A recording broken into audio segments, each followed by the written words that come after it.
കോളേജിൽ അഡ്മിഷൻ ലഭിക്കാത്തതുകൊണ്ട് പേരൻസിനെ വിശ്വസിപ്പിക്കാനായി ഒരു fake university തന്നെ ഉണ്ടാക്കുന്ന കുട്ടികളുടെ കഥ. അതാണ് നമ്മൾ ഇന്ന് ഉള്ളടക്കത്തിലൂടെ കേൾക്കാൻ പോകുന്നത്.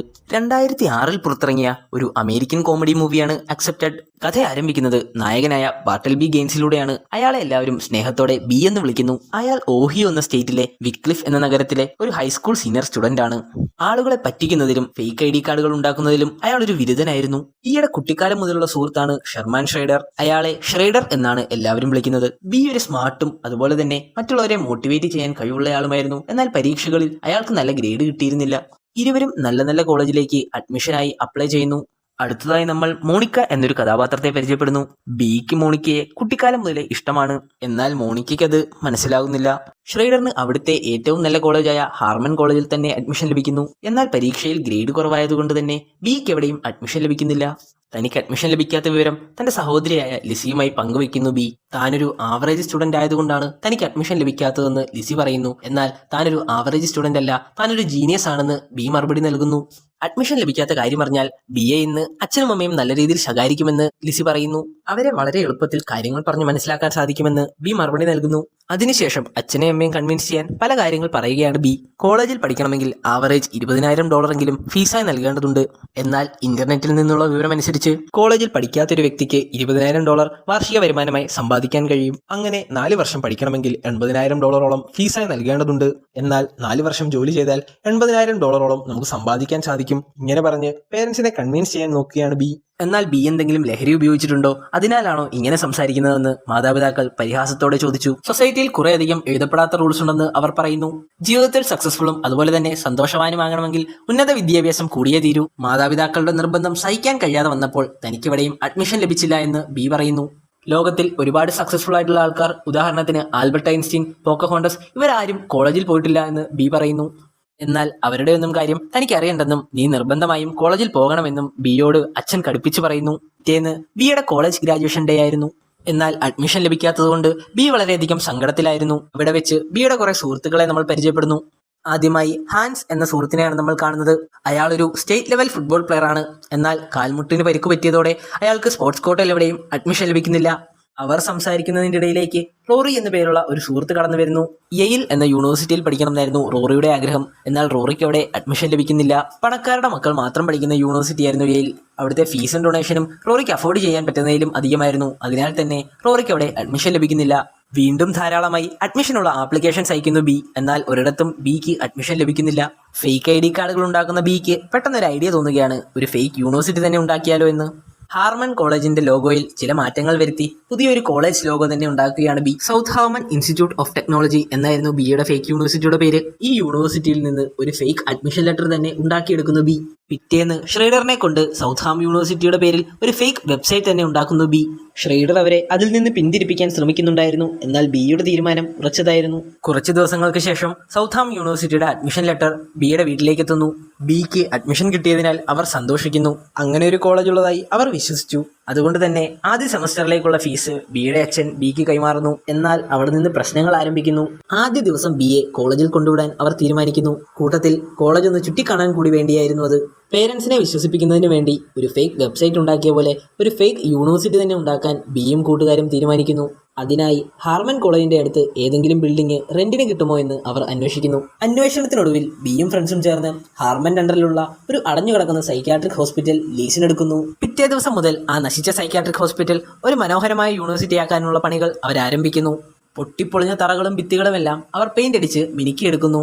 അങ്ങനെ അവർ കുറച്ച് ദിവസങ്ങൾ കൊണ്ട് ആ സൈക്യാട്രിക് ഹോസ്പിറ്റൽ അവരുടെ സൗത്ത് ഹാം യൂണിവേഴ്സിറ്റിയാക്കി മാറ്റിയെടുത്തു.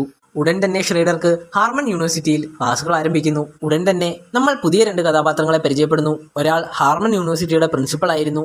അടുത്തത് സ്റ്റുഡന്റ് കമ്മിറ്റി ചെയർമാനായ ആംബ്രോസ് ആയിരുന്നു. പ്രിൻസിപ്പളും ആംബ്രോസും ചേർന്ന് ഹാർമൺ കോളേജ് മറ്റുള്ള കോളേജിൽ നിന്നും എങ്ങനെ വ്യത്യസ്തമാക്കാമെന്ന് ചർച്ച ചെയ്യുന്നു. അതിനുവേണ്ടി അവർ കോളേജിന്റെ ഒരു പുതിയ സ്ട്രക്ചർ തന്നെ ഇൻട്രൊഡ്യൂസ് ചെയ്യുന്നു. അതേസമയം മറ്റൊരിടത്ത് ബിയുടെ യൂണിവേഴ്സിറ്റിയുടെ പണികൾ നടന്നുകൊണ്ടേയിരുന്നു. പെട്ടെന്ന് ബിക്ക് അച്ഛന്റെ ഒരു ഫോൺ കോൾ വരുന്നു. വെബ്സൈറ്റിൽ നിന്ന് അച്ഛൻ എന്തോ ഒരു സംശയം തോന്നി. അതിനാൽ തന്നെ ഡീനുമായിട്ടൊരു മീറ്റിംഗ് വെക്കാൻ ബിയോട് ആവശ്യപ്പെടുന്നു. ബിയും കൂട്ടരും വീണ്ടും അസ്വസ്ഥരായി. കോളേജിന് വേണ്ടി ഒരു ഡീനിനെ കണ്ടുപിടിക്കാൻ അവർ തീരുമാനിച്ചു. കോളേജ് ഡീനാകാൻ വേണ്ടി ഷ്രൈഡറിന്റെ അങ്കിളായ ബെന്നിനെ അവർ സമീപിക്കുന്നു. ബെൻ ഒരു മുൻ അധ്യാപകനാണ്. എന്നാൽ ബെന്നിന്റെ ഭാഷയും സ്വഭാവവും കാരണം കോളേജിൽ നിന്ന് അയാളെ പുറത്താക്കി. ബെൻ ഇപ്പോൾ ഒരു കുട്ടികളുടെ കടയിൽ സെയിൽസ്മാനായി ജോലി ചെയ്യുന്നു. എന്നാൽ അവിടെ വരുന്ന കുട്ടികളെയെല്ലാം അയാൾ കരയിക്കുന്നു. അതിനാൽ തന്നെ അയാളെ അവിടെ നിന്നും പറഞ്ഞു വിടുന്നു. ഈ സമയത്താണ് ബിയും ഷ്രൈഡറും ബെന്നിനെ കാണാനെത്തുന്നത്. അതിനാൽ തന്നെ ഡീനാകാമെന്ന് ബെൻ സമ്മതിക്കുന്നു. അടുത്ത ദിവസം ബിയുടെ പേരൻസ് എത്തുന്നത് കൊണ്ട് അവിടെ ഒരു കോളേജ് അന്തരീക്ഷം ഉണ്ടാക്കിയെടുക്കുകയാണ് ബിയുടെ ഫ്രണ്ട്സ്. അതിനായി റോറി പാർട്ട് ടൈം ചെയ്തിരുന്ന കോളേജിലെ കുട്ടികളെ കൊണ്ടുവന്ന് സൗത്താം യൂണിവേഴ്സിറ്റിയുടെ പരിസരത്ത് നിർത്തുന്നു. ഉടൻ തന്നെ ബിയുടെ പേരൻസ് അങ്ങോട്ടേക്ക് എത്തി ബി അവരെ കോളേജ് ചുറ്റിക്കാണിക്കാൻ ആരംഭിച്ചു. കോളേജിനെ പറ്റി ബിയുടെ സഹോദരിക്ക് ചില സംശയങ്ങൾ ഉണ്ടാകുന്നു. എന്നാൽ മാതാപിതാക്കൾ വളരെയധികം സന്തോഷിച്ചു. അവർ ബിയുടെ കോളേജ് ഡീനുമായി സംസാരിച്ച ശേഷം ബിയെ കോളേജിലാക്കിയിട്ട് മടങ്ങുന്നു. പിറ്റേന്ന് മുതൽ ബിയും സുഹൃത്തുക്കളും വീഡിയോ ഗെയിംസ് കളിച്ചും സംസാരിച്ചും ചിരിച്ചുമെല്ലാം അവരുടെ ജീവിതം ആസ്വദിക്കുന്നു. പെട്ടെന്ന് ഡോറിൽ ആരോ മുട്ടുന്ന സൗണ്ട് കേട്ട് ബി വെളിയിലേക്ക് ചെന്നു. കതക് തുറന്നപ്പോൾ ഡാർവിൻ എന്നു പേരുള്ള ഒരാളായിരുന്നു അത്. അയാളൊരു ഹൈപ്പർ ആക്ടിവിറ്റി നിറഞ്ഞ ആളായിരുന്നു. സൗത്ത്ഹാംപ്ടൺ യൂണിവേഴ്സിറ്റിയുടെ വെബ്സൈറ്റ് കണ്ടതിനെ തുടർന്നാണ് അയാൾ അങ്ങോട്ടേക്ക് അഡ്മിഷൻ എടുത്തത്. എന്നാൽ ബിക്ക് അത് വിശ്വസിക്കാനായില്ല. എന്നാൽ ഇപ്പോൾ ഇവിടെ അങ്ങനെ ഒരു അഡ്മിഷൻ നടക്കുന്നില്ല എന്ന് ബി പറയുന്നു. പെട്ടെന്ന് ഡാർവിൻ ആ കതക് വലിച്ചു തുറന്ന ശേഷം തന്റെ പുറകിലുള്ള ധാരാളം കുട്ടികളെ കാണിക്കുന്നു. ഇവരെല്ലാം ഇവിടെ അഡ്മിഷൻ എടുത്ത് വന്നവരാണെന്ന് ഡാർവിൻ പറയുന്നു. പെട്ടെന്ന് ബിക്ക് ഇത് വിശ്വസിക്കാനായില്ല. ഈ കുട്ടികളെ എങ്ങനെ മാനേജ് ചെയ്യുമെന്ന് ബി ആലോചിച്ചു. ബിയും സുഹൃത്തുക്കളും കൂടുതൽ കുഴപ്പത്തിലേക്കാണ് പൊക്കോണ്ടിരിക്കുന്നത്. ഇവരെ എങ്ങനെ മാനേജ് ചെയ്യുമെന്ന് അവർ ആലോചിക്കുന്നു. ബി ഉടൻ തന്നെ വെബ്സൈറ്റ് ഉണ്ടാക്കിയ ഷ്രൈഡറിനെ തപ്പി ഹാർമൻ കോളേജിലേക്ക് പോകുന്നു. അവിടെ വെച്ച് ബി മോണിക്കയെ വീണ്ടും കാണുന്നു. അവിടെ വെച്ച് മോണിക്കയും ആംബ്രോസും ഡേറ്റിംഗിലാണെന്ന് ബിക്ക് മനസ്സിലായി. ഉടൻ തന്നെ ബി ഷ്രൈഡറിനെ കണ്ടെത്തുന്നു. ഷ്രൈഡറിനോട് താൻ ഒരു വലിയ പ്രശ്നത്തിൽ അകപ്പെട്ടിരിക്കുന്നു എന്ന് ബി പറയുന്നു. ഉടൻ തന്നെ സൗത്ത്ഹാം യൂണിവേഴ്സിറ്റിയിൽ എത്തിയ ഷ്രൈഡർ ഇവിടെ എന്താണ് നടക്കുന്നതെന്ന് ബിയോട് ചോദിക്കുന്നു. താൻ പറഞ്ഞത് ഒരു ഫംഗ്ഷണൽ അല്ലാത്ത ഒരു ഫേക്ക് വെബ്സൈറ്റ് ഉണ്ടാക്കാനാണെന്ന് ബി പറയുന്നു. എന്നാൽ ബിയുടെ അച്ഛൻ ഒരു വിഡ്ഢിയല്ല എന്നും അദ്ദേഹത്തെ പറ്റിക്കണമെങ്കിൽ നല്ലൊരു വെബ്സൈറ്റ് ഉണ്ടാക്കണമെന്നും ഷ്രൈഡർ പറയുന്നു. ഷ്രൈഡർ ഇങ്ങനെ ചെയ്തതിനാലാണ് ഇത്രയും കുട്ടികൾ അവിടെ അഡ്മിഷൻ എടുത്തത്. ഇങ്ങനെ വന്ന കുട്ടികളെല്ലാം അവരുടെ ആദ്യ സെമസ്റ്റർ ഫീസായ $10,000 അടച്ചിരുന്നു. ബിയും കൂട്ടുകാരും ഇതെങ്ങനെ മാനേജ് ചെയ്യണമെന്ന് ആലോചിക്കുന്നു. അവസാനം അവർ ഇതെല്ലാം തുറന്നു പറഞ്ഞ ശേഷം അവരെ വീടുകളിലേക്ക് അയക്കാൻ തീരുമാനിക്കുന്നു. എന്നാൽ അവരോട് സംസാരിക്കുമ്പോൾ തന്റെ അതേ അവസ്ഥ തന്നെയാണ് അവർക്കുമെന്ന് ബി മനസ്സിലാക്കുന്നു. വേറെ ഒരു കോളേജിലും അഡ്മിഷൻ ലഭിക്കാത്തവരാണ് ഇവിടെ എത്തിയിരിക്കുന്നത്. അതിനാൽ തന്നെ ബിക്ക് അവരെ മടക്കി അയക്കാൻ തോന്നിയില്ല. അവരെയെല്ലാം സൗത്ത്ഹാം യൂണിവേഴ്സിറ്റിയിലേക്ക് സ്വാഗതം ചെയ്യുന്നു ബി. ഇത് കേട്ടതും അവർക്ക് വളരെയധികം സന്തോഷമായി. എന്നാൽ ബിയുടെ ഈ പ്രവൃത്തി കണ്ട് ബിയുടെ സുഹൃത്തുക്കൾ ബിയെ ശകാരിക്കുന്നു. എന്നാൽ ബിയുടെ തീരുമാനം ഉറച്ചതായിരുന്നു. പിറ്റേന്ന് ഒരു കോളേജ് എങ്ങനെയാണ് ഫംഗ്ഷൻ ചെയ്യുന്നതെന്നറിയാൻ ഹാർമൻ കോളേജിലേക്ക് ബി ചെല്ലുന്നു. അവിടുത്തെ പഠന നിലവാരവും കുട്ടികളുടെ അവസ്ഥയുമെല്ലാം ബി നേരിട്ട് കണ്ട് മനസ്സിലാക്കുന്നു. അവർ പഠനത്തെ വളരെ ഭയത്തോടെയാണ് നോക്കിക്കണ്ടത്. പഠനമൊഴിച്ച് വേറൊരു കാര്യത്തിലും ഏർപ്പെടാൻ അവർക്ക് അനുവാദമുണ്ടായിരുന്നില്ല. എന്നാൽ അവരുടെ അവസ്ഥ തന്റെ യൂണിവേഴ്സിറ്റിയിലെ കുട്ടികൾക്കുണ്ടാകരുതെന്ന് ബി ആഗ്രഹിച്ചു. ഹാർമൻ കോളേജിലെ അവസ്ഥ ബെന്നുമായി സംസാരിക്കുന്നു ബി. ഈ നാട്ടിലെ എഡ്യൂക്കേഷൻ സിസ്റ്റം വളരെയധികം മോശമാണെന്ന് ബെൻ പറയുന്നു. എന്തെന്ന് വെച്ചാൽ കോളേജ് ഒരു സർവീസ് ഇൻഡസ്ട്രി എന്നുള്ള കാര്യം ആളുകൾ മറക്കുന്നു. അതായത് കോളേജിൽ പഠിക്കാൻ വരുന്ന കുട്ടികളെല്ലാം പണം നൽകിയാണ് പഠിക്കുന്നത്. അവർ പണം നൽകുന്നത് ഒരു കോളേജ് എക്സ്പീരിയൻസിന് വേണ്ടിയാണ്. എന്നാൽ കോളേജുകാർക്ക് അത് നൽകാൻ സാധിക്കുന്നില്ല. അതുകൊണ്ട് തന്നെ ഇവിടുത്തെ എഡ്യൂക്കേഷൻ സിസ്റ്റം വളരെയധികം മോശമാണെന്ന് ബെൻ അഭിപ്രായപ്പെടുന്നു. എന്നാൽ സൗത്ത്ഹാമിലെ കുട്ടികൾക്ക് അങ്ങനെ ഉണ്ടാകരുതെന്ന് ബി ആഗ്രഹിക്കുന്നു. അതിനാൽ തന്നെ അവർക്ക് എന്താണ് വേണ്ടതെന്ന് അവരോട് തന്നെ ചോദിച്ചു മനസ്സിലാക്കാൻ ബി തീരുമാനിക്കുന്നു. അതിനുവേണ്ടി ബി ആദ്യം തന്റെ കൂട്ടുകാരുടെ അഭിപ്രായങ്ങൾ തേടുന്നു. പലർക്കും പലതരത്തിലുള്ള അഭിപ്രായമായിരുന്നു അതിന്. ഗ്ലെന്നിന് ഫുഡുകളോടായിരുന്നു താല്പര്യം. അതിനാൽ തന്നെ കൾനറി ആർട്സിന് തലവനായി ഗ്ലെന്നിനെ ബി നിയമിക്കുന്നു. സമ്മർ ക്യാമ്പിൽ ഒരു ക്രാഫ്റ്റ് കോമ്പറ്റീഷനിൽ ഹാൻസ് വിജയിച്ചിരുന്നു. വുഡ് കാർവിംഗിനായിരുന്നു ഹാൻസിന് സമ്മാനം ലഭിച്ചിരുന്നത്. വുഡ് കാർവിംഗ്, സ്കൾപ്റ്റിംഗ് അതെല്ലാം പഠിപ്പിക്കുന്നതിനായി ഹാൻസിനെ നിയമിക്കുന്നു ബി. അതിനുശേഷം കോളേജിലെ കുട്ടികളോട് അഭിപ്രായം തേടുന്നു ബി. പലർക്കും പല രീതിയിലുള്ള താല്പര്യമായിരുന്നു. അതായത് ഫുഡിനോട്, ഡ്രസ്സിനോട്, പാട്ടിനോട്, അങ്ങനെ പലതിലും. അവരുടെ എല്ലാം അഭിപ്രായത്തിന് വില കൽപ്പിച്ച് ഒരു കോളേജ് അന്തരീക്ഷം ഉണ്ടാക്കാൻ ബി തീരുമാനിക്കുന്നു. അതിനുവേണ്ടി ബി പല കാര്യങ്ങൾ കോളേജിൽ നടപ്പിലാക്കുന്നു. സ്വിമ്മിംഗ് പൂൾ, സ്കേറ്റിംഗ്, നല്ലൊരു കിച്ചൺ, അങ്ങനെ പലതും. അതോടൊപ്പം ഡീൻ തനിക്കറിയാവുന്ന കാര്യങ്ങൾ കുട്ടികൾക്ക് വളരെ രസകരമായി പറഞ്ഞു കൊടുക്കുന്നു. കുട്ടികളുടെ അഭിപ്രായങ്ങൾ ഒരു വലിയ ബോർഡിൽ അവർ എഴുതി വെക്കുന്നു. ഇതെല്ലാം ഒരു കരിക്കുലമാക്കാൻ ബി തീരുമാനിക്കുന്നു. പെട്ടെന്ന് സൗത്ത്ഹാം യൂണിവേഴ്സിറ്റിയിലേക്ക് ആംബ്രോസ് കടന്നു വരുന്നു. ഹാർമൻ കോളേജിന് സൗത്ത്ഹാം യൂണിവേഴ്സിറ്റി ഇരിക്കുന്ന സ്ഥലം വാങ്ങാൻ ആഗ്രഹിച്ചിരുന്നു. അതിനുവേണ്ടിയാണ് ആംബ്രോസ് വന്നത്. എന്നാൽ ബി ആംബ്രോസിനെ തിരിച്ചയക്കുന്നു. അന്ന് വൈകുന്നേരം ഒരു പാർട്ടിയിൽ വെച്ച് ആംബ്രോസിനെ മറ്റൊരു പെൺകുട്ടിയുമായി മോണിക്ക കാണുന്നു. അതുകൊണ്ട് തന്നെ ആ പാർട്ടിയിൽ നിന്ന് വളരെ ദേഷ്യത്തിൽ മോണിക്ക ഇറങ്ങിപ്പോകുന്നു. അടുത്തതായി മറ്റൊരു പ്രശ്നം ബിയെ തേടിയെത്തുന്നു. ബിയുടെ കോളേജിനെ പറ്റി ലിസിക്ക് നേരത്തെ സംശയം ഉണ്ടായതിനാൽ ലിസി ഇപ്പോൾ ബിയുടെ കോളേജിലേക്ക് എത്തുന്നു. അവിടെ വെച്ച് ബിയുടെ കള്ളത്തരങ്ങൾ ലിസി കണ്ടുപിടിക്കുന്നു. ഇത് താൻ മാതാപിതാക്കളെ അറിയിക്കുമെന്ന് ലിസി പറയുന്നു. അറിയിക്കാതിരിക്കണമെങ്കിൽ തനിക്കൊരു ഫേക്ക് ID കാർഡും അതുപോലെ തന്നെ ബിയുടെ സ്കൂട്ടറും നൽകണമെന്ന് ലിസി ആവശ്യപ്പെടുന്നു. മനസ്സില്ലാ മനസ്സോടെ ബി അതിനെ സമ്മതിക്കുന്നു. അടുത്ത ദിവസം സൗത്ത്ഹാം യൂണിവേഴ്സിറ്റിയിലേക്ക് ബിയെ തേടി മോണിക്ക എത്തുന്നു. സൗത്ത്ഹാമിലെ സിലബസിനെയും ക്ലാസ്സിനെയും പറ്റിയെല്ലാം ബി നല്ല രീതിയിൽ മോണിക്കയ്ക്ക് വിശദീകരിച്ചു കൊടുക്കുന്നു. അന്ന് വൈകുന്നേരം ഹാർമൺ യൂണിവേഴ്സിറ്റിയിൽ ആ വർഷത്തെ ഏറ്റവും വലിയൊരു പാർട്ടി നടക്കാൻ പോകുന്നു. എന്നാൽ ആ പാർട്ടിയിൽ പങ്കെടുക്കേണ്ട കുട്ടികളെല്ലാം സൗത്താമിലെ പാർട്ടിയിലേക്ക് പങ്കെടുക്കാനായി പോകുന്നു. ഇത് ആംബ്രോസിനെ വളരെയധികം ദേഷ്യത്തിലാക്കി. സൗത്താമിലേക്ക് കയറി ചെന്ന ആംബ്രോസിനെ വളരെയധികം പരിഹാസവാനാക്കി ബി മടക്കി അയക്കുന്നു. ഇതോടെ ബിക്ക് ഒരു പണി കൊടുക്കണമെന്ന് ആംബ്രോസ് തീരുമാനിക്കുന്നു. അടുത്ത ദിവസം ആംബ്രോസും കൂട്ടുകാരും ചേർന്ന് ഷ്രേഡറിനെ തട്ടിക്കൊണ്ടുപോകുന്നു. ഷ്രേഡറിന്റെ പക്കൽ നിന്ന് സൗത്താമിനെ പറ്റിയുള്ള എല്ലാ വിവരങ്ങളും അവർ കൈക്കലാക്കുന്നു. ഷ്രേഡറിന് നല്ല രീതിയിൽ മർദ്ദനമേറ്റതുകൊണ്ട് ഷ്രേഡർ ബിയുമായി പിണക്കത്തിലാകുന്നു. പിറ്റേ ദിവസം പേരന്റ്സ് മീറ്റിംഗ് ഉണ്ടെന്ന സന്ദേശം ലഭിച്ചതിനെ തുടർന്ന് സൗത്താമിലേക്ക് കുട്ടികളുടെ പേരന്റ്സ് എല്ലാവരും എത്തുന്നു. എന്നാൽ ആ സന്ദേശം അയച്ചത് ആംബ്രോസ് ആയിരുന്നു. പേരന്റ്സിനൊപ്പം ഹാർമൺ കോളേജിലെ പ്രിൻസിപ്പൽ പോലീസുകാരോടൊപ്പം അങ്ങോട്ടേക്ക് എത്തുന്നു. സൗത്ത്ഹാം യൂണിവേഴ്സിറ്റിക്ക് ഓഹിയോ സ്റ്റേറ്റിന്റെ അക്രഡിറ്റേഷൻ ഇല്ല. അതിനാൽ തന്നെ ഇതൊരു ഫേക്ക് യൂണിവേഴ്സിറ്റി ആണെന്ന് പേരന്റ്സിനോട് അയാൾ പറയുന്നു. താൻ ചെയ്ത തെറ്റുകളും കള്ളത്തരങ്ങളും എല്ലാം അവരുടെ മുമ്പിൽ ഏറ്റു പറയുന്നു ബി. ഇതൊരു ഫേക്ക് യൂണിവേഴ്സിറ്റി ആണെന്ന് അറിഞ്ഞതുകൊണ്ട് തങ്ങളുടെ കുട്ടികളെ അവിടെ നിന്ന് കൂട്ടിക്കൊണ്ടു പോകുന്നു പേരന്റ്സ്. മോണിക്കയുടെ മുമ്പിലും ബി കള്ളനായി ചിത്രീകരിക്കപ്പെടുന്നു. അന്നു മുതൽ തന്റെ പേരന്റ്സിന്റെ മുമ്പിൽ ഒന്നും സംസാരിക്കാനാകാതെ നാണം കെട്ട് തലകുനിച്ച് നിൽക്കേണ്ടി വരുന്നു ബിക്ക്. അടുത്ത ദിവസം താൻ കഷ്ടപ്പെട്ടുണ്ടാക്കിയ സൗത്ത്ഹാം യൂണിവേഴ്സിറ്റി കാണാൻ ബി പോകുന്നു. എന്നാൽ അപ്പോഴേക്കും പോലീസുകാർ അവിടെ മുഴുവൻ സീൽ ചെയ്തിരുന്നു. അവിടെ വെച്ച് സൗത്താമിലേക്ക് വന്ന മാഗസീനുകളും ലെറ്ററുകളും എല്ലാം അവിടെ കിടക്കുന്നത് ബിയുടെ ശ്രദ്ധയിൽപ്പെട്ടു. അത് വായിച്ചു നോക്കുന്നതിനിടയിൽ സ്റ്റേറ്റ് ബോർഡിന്റെ ഒരു കത്ത് ബിയുടെ ശ്രദ്ധയിൽപ്പെടുന്നു. സ്റ്റേറ്റ് ബോർഡിന്റെ അക്രഡിറ്റേഷന് വേണ്ടിയുള്ള ഒരു അപ്പോയിന്റ്മെന്റ് ലെറ്റർ ആയിരുന്നു അത്. ഈ വിവരം ബി തന്റെ സുഹൃത്തുക്കളുമായി പങ്കുവയ്ക്കുന്നു.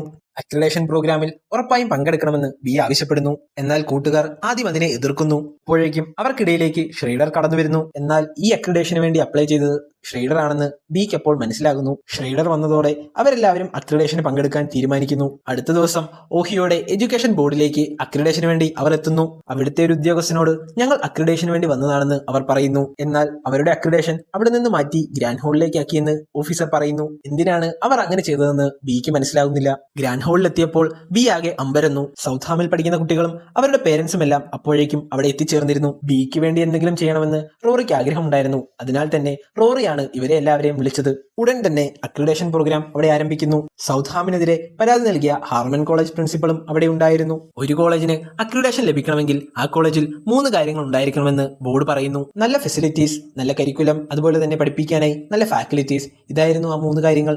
എന്നാൽ സൗത്ത്ഹാമിന് ഇത് 3 ഉണ്ടോ എന്ന് ബോർഡ് ചോദിക്കുന്നു. എന്നാൽ ഈ 3 കാര്യങ്ങൾ സൗത്ത്ഹാമിനില്ല എന്ന് ബിക്ക് സമ്മതിക്കേണ്ടി വരുന്നു. എഡ്യൂക്കേഷൻ ബോർഡ് കരിക്കുലത്തെ പറ്റി ചോദിച്ചപ്പോൾ സൗത്ത്ഹാമിനുണ്ടായിരുന്ന ആ വലിയ കരിക്കുലം ബോർഡ് അവരങ്ങോട്ടേക്ക് കൊണ്ടുവരുന്നു. എന്നാൽ ആ ബോർഡിൽ പറഞ്ഞിരിക്കുന്ന കാര്യങ്ങൾ എഡ്യൂക്കേഷൻ ബോർഡിന് വ്യക്തമാകുന്നില്ല. ഇങ്ങനത്തെ ഒരു കരിക്കുലം അവർക്ക് അക്സെപ്റ്റ് ചെയ്യാൻ സാധിക്കില്ല എന്ന് അവർ പറയുന്നു. എന്നാൽ ആ കരിക്കുലം ബോർഡ് വിശദീകരിക്കാൻ ബിയുടെ കൂട്ടുകാരുടെ സഹായം തേടുന്നു ബി. കരിക്കുലം ബോർഡിൽ പറഞ്ഞിരിക്കുന്ന കാര്യങ്ങൾ ബിയുടെ സുഹൃത്തുക്കൾ വിശദീകരിക്കുന്നു. പ്രഷറും സ്ട്രെസ്സും നിറഞ്ഞ ഈ കാലഘട്ടത്തിൽ കുട്ടികൾ എങ്ങനെ ചിന്തിക്കണം, കുട്ടികൾ എങ്ങനെ സ്ട്രെസ് ഫ്രീ ആയിട്ട് ജീവിക്കണം എന്നായിരുന്നു കരിക്കുലത്തിലെ ആദ്യത്തെ പോയിന്റ്. കരിക്കുലത്തിലെ രണ്ടാമത്തെ പോയിന്റ് ഒരു ആർട്സ് ക്ലാസിനെ പറ്റിയായിരുന്നു. ഈ ക്ലാസ്സിൽ കുട്ടികളുടെ കഴിവിനെ തിരിച്ചറിയാനും ഇതിനെ വളർത്തിക്കൊണ്ടുവരാൻ വേണ്ടിയായിരുന്നു. അങ്ങനെ ഓരോ കാര്യങ്ങളും ബിയുടെ സുഹൃത്തുക്കൾ വിശദീകരിക്കുന്നു. അടുത്തതായി സൗത്ത് ഹാർമണിൽ ടീച്ചേഴ്സ് ഉണ്ടോ എന്ന് ബോർഡ് ചോദിക്കുന്നു. എന്നാൽ സ്റ്റുഡൻസിനെ ചൂണ്ടിക്കാട്ടി ഇവർ തന്നെയാണ് ടീച്ചേഴ്സ് എന്ന് ബി പറയുന്നു. എന്നാൽ സ്റ്റേറ്റ് അംഗീകരിച്ചിട്ടുള്ള ഒരു ഫാക്കൽറ്റി വേണമെന്ന് ബോർഡ് ആവശ്യപ്പെടുന്നു. അതിനാൽ തന്നെ മുൻ അധ്യാപകനായിരുന്ന അങ്കിൾ ബെന്നിനെ ചൂണ്ടിക്കാണിക്കുകയാണ് ബി. എന്നാൽ 300 കുട്ടികൾക്ക് ഒരു ഫാക്കൽറ്റി ഉള്ളോ എന്ന് ബോർഡ് ചോദിക്കുന്നു. എന്നാൽ അതിന്റെ ഉത്തരം നൽകാൻ ബി വിസമ്മതിക്കുന്നു. എന്തെന്ന് വെച്ചാൽ ബോർഡിലുള്ളവർ അക്രഡിറ്റേഷൻ നൽകരുതെന്ന് മുൻപേ തീരുമാനിച്ചുറപ്പിച്ച പോലെയാണ് തന്നോട് സംസാരിക്കുന്നതെന്ന് ബി പറയുന്നു. ഹാർമൺ കോളേജ് ക്രൈമാണ് ചെയ്യുന്നതെന്ന് ബി അവകാശപ്പെടുന്നു. എന്തെന്ന് വെച്ചാൽ കുട്ടികളുടെ പാഷനും ക്രിയേറ്റിവിറ്റിയും അവർ നശിപ്പിക്കുന്നു. കുട്ടികളോട് ചെയ്യുന്ന ഏറ്റവും വലിയ ക്രൈമാണിത് എന്ന് ബി അവകാശപ്പെടുന്നു. എന്നാൽ സൗത്ത് ഹാർമണിൽ കുട്ടികളുടെ ക്രിയേറ്റിവിറ്റിയും പാഷനും സപ്പോർട്ട് ചെയ്യുന്നു നമ്മൾ. അതിനാൽ തന്നെ ഹാർമൺ കോളേജും സൗത്ത് ഹാർമനും വ്യത്യാസപ്പെട്ടിരിക്കുന്നു. അങ്ങനെ എഡ്യൂക്കേഷൻ ബോർഡിന് മുമ്പിൽ വാചാലനായി സംസാരിക്കുകയാണ് ബി. ബിയുടെ സംസാരം കേട്ട് സൗത്ത് ഹാമിലെ കുട്ടികൾ വളരെയധികം സന്തോഷിക്കുന്നു. 2 കൂട്ടരുടെയും വാദം കേട്ട ശേഷം എഡ്യൂക്കേഷൻ ബോർഡ് ഒരു തീരുമാനത്തിലേക്ക് എത്തുന്നു. ഒരു കുട്ടിയുടെ ക്രിയേറ്റിവിറ്റിയും പാഷനും ഉണർത്താനായിട്ടുള്ള ടൂളാണ് എഡ്യൂക്കേഷൻ. അതിനാൽ തന്നെ ഇതിൽ സൗത്ത് ഹാർമൺ വിജയിച്ചിരിക്കുന്നു എന്ന് ബോർഡ് പറയുന്നു. ഈ എഡ്യൂക്കേഷൻ ബോർഡ് പുതിയ ഇന്നോവേഷനെ റിജക്ട് ചെയ്യുന്നവരല്ല, എന്നാൽ നിങ്ങളെ സൂക്ഷ്മമായി നിരീക്ഷിച്ചുകൊണ്ടിരിക്കുമെന്ന് ബോർഡ് പറയുന്നു. അതിനായി പുതിയ സിലബസ് പരീക്ഷിക്കുന്നതിനായി 1 വർഷത്തെ പ്രൊബേഷണറി പീരീഡ് സൗത്ത് ഹാം യൂണിവേഴ്സിറ്റിക്ക് നൽകുകയാണെന്ന് ബോർഡ് പറയുന്നു. ഇതിനുശേഷം ഈ സിലബസ് വിജയിക്കുകയാണെങ്കിൽ അക്രഡിറ്റേഷൻ നൽകാമെന്നും ബോർഡ് പറയുന്നു. ബോർഡിന്റെ ഈ തീരുമാനം കേട്ടതോടെ അവർക്കെല്ലാം വളരെ സന്തോഷമായി. അവർ പരസ്പരം വാരിപ്പുണർന്നു. പെട്ടെന്ന് ബോർഡിലെ മെയിൻ ജഡ്ജ് ബിയെ അടുത്തേക്ക് വിളിക്കുന്നു. തന്റെ വാസന ട്രോംബോൺ വായിക്കുന്നതിലാണെന്ന് ജഡ്ജ് പറയുന്നു. എന്നാൽ തനിക്കത് സാധിച്ചിരുന്നില്ല. അത് പഠിക്കാൻ ഇപ്പോഴും താമസിച്ചിട്ടില്ല എന്ന് ബി പറയുന്നു. അതിനുശേഷം ബിയും കൂട്ടുകാരും ചേർന്ന് സൗത്ത് ഹാം യൂണിവേഴ്സിറ്റി വളരെ മനോഹരമായി കൊണ്ടുപോകുന്നു. ഇവിടെയാണ് കഥ അവസാനിക്കുന്നത്. ഇതുപോലുള്ള ഇൻട്രസ്റ്റിംഗ് സിനിമകളെ പറ്റി അറിയാൻ ഈ ചാനൽ ഇപ്പോൾ തന്നെ സബ്സ്ക്രൈബ് ചെയ്യുക. അപ്ലോഡ് ചെയ്യുന്ന വീഡിയോകൾ അതിവേഗം ലഭിക്കാൻ ആ ബെല്ലൈക്കൺ കൂടെ എനേബിൾ ചെയ്യുക.